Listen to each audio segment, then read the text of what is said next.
నమస్తే, welcome to Sakshi exclusive. Hi friends, ఒక ప్రభుత్వ ఉన్నతాధికారి లేదా శక్తివంతమైన రాజకీయ నాయకుడు దేశ సరిహద్దులు దాటి విదేశాల్లో కోట్ల రూపాయల ఆస్తులు కూడబెడితే ఏం జరుగుతుంది? మహా అయితే వాళ్ళ పిల్లలు, కుటుంబ సభ్యులు విదేశీ పౌరసత్వాలు తీసుకొని అక్కడే స్థిరపడిపోతే అది కేవలం వ్యక్తిగత విషయం అవుతుందా, లేక దేశ భద్రతకు, ఆర్థిక వ్యవస్థకు ముప్పు కలిగించే పెద్ద కుట్రనా? ఈ ప్రశ్న ఇప్పుడు ప్రపంచవ్యాప్తంగా, ముఖ్యంగా ఆసియా ఖండంలోని రెండు అతిపెద్ద శక్తివంతమైన దేశాల్లో తీవ్రంగా చర్చనీయాంశం అవుతుంది. కానీ ఇదే నేపథ్యంలో అబ్బా ఇలా మన దగ్గర జరిగితే ఎలా ఉంటుంది, ఆ ఊహే ఎంతో బాగుందో అనే విధంగా మన పక్క దేశంలో జరుగుతుంది. ఏంటా ఊహ? ఆ వివరాలంటే ఈ వీడియోలో చూద్దాం. వీడియో అయితే ఎక్కడ స్కిప్ అవ్వకుండా చూడండి. చైనాలో ఒక విచిత్రమైన, అత్యంత కఠినమైన పదం విస్తృతంగా వినిపిస్తుంది. అదే లియు గువాన్. అంటే ఆంగ్లంలో నేకెడ్ అఫీషియల్ అనే అర్థం. దీని అర్థం దిగంబర అధికారి అని అయితే కాదు. చైనా కమ్యూనిస్ట్ పార్టీ నియమాల ప్రకారం ఎవరైనా ఉన్నతాధికారి లేదా నాయకుడి భార్య, పిల్లలు విదేశాలకు వెళ్ళి స్థిరపడితే ఆ అధికారిని నేకెడ్ అఫీషియల్ అని పిలుస్తారు.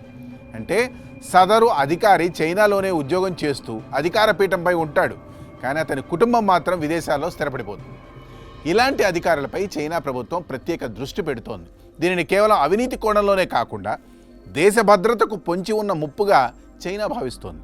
అధికారంలో ఉన్న వ్యక్తులు అక్రమంగా సంపాదించిన నల్లధనాన్ని విదేశాలకు తరలించడానికి, ఆస్తులను దాచడానికి తమ కుటుంబ సభ్యులను విదేశాలకు పంపుతున్నారనేది చైనా కమ్యూనిస్ట్ పార్టీ అనుమానం. అందుకే గత 10 ఏళ్లుగా అలాంటి అధికారుల జాబితాను తయారు చేసి వారిని కీలకమైన రక్షణ, దౌత్య, నిఘా వర్గాల పదవుల నుండి తొలగిస్తోంది చైనా. దాదాపు 10,000 మందికి పైగా ఉన్నతాధికారులను తనిఖీ చేసిన చైనా వందలాది మందిని పదవుల నుండి దింపేసింది.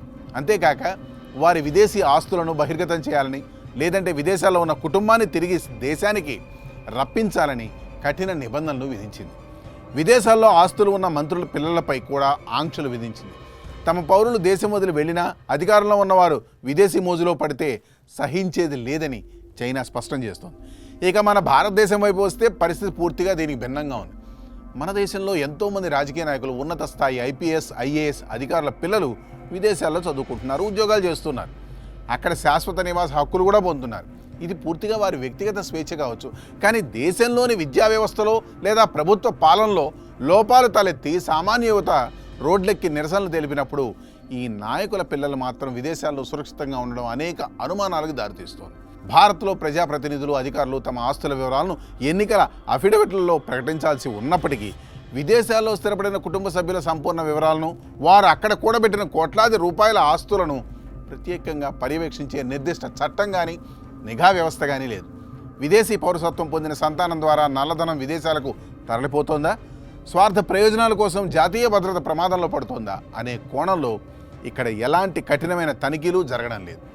ఈ వైరుధ్యం ఇప్పుడు పెద్ద ప్రశ్నకు తెరలేపింది. చైనాలాగా ప్రతి విషయాన్ని అనుమానించి అధికారుల హక్కులను కాలరాయాల్సిన అవసరం అయితే లేదు. కానీ దేశ అత్యున్నత పదవుల్లో ఉన్నవారు, దేశ భవిష్యత్తు నిర్ణయించే నాయకులు, అధికారుల కుటుంబాలకు విదేశాల్లో ఉన్న వ్యాపారాలు, ఆస్తులు, పౌరసత్వాల వివరాలను పారదర్శకంగా ప్రజల ముందు ఉంచాల్సిన బాధ్యత అయితే ఉంది. అధికారంలో ఉంటూ దేశానికి సేవ చేస్తున్నామని చెప్పే ప్రతి నాయకుడు, అధికారి తమ నిబద్ధతను నిరూపించుకోవాల్సిన ఆ సమయం ఆసన్నమైంది. పారదర్శకత లేని ప్రజాస్వామ్యం అవినీతికి రహదారిగా మారుతుంది.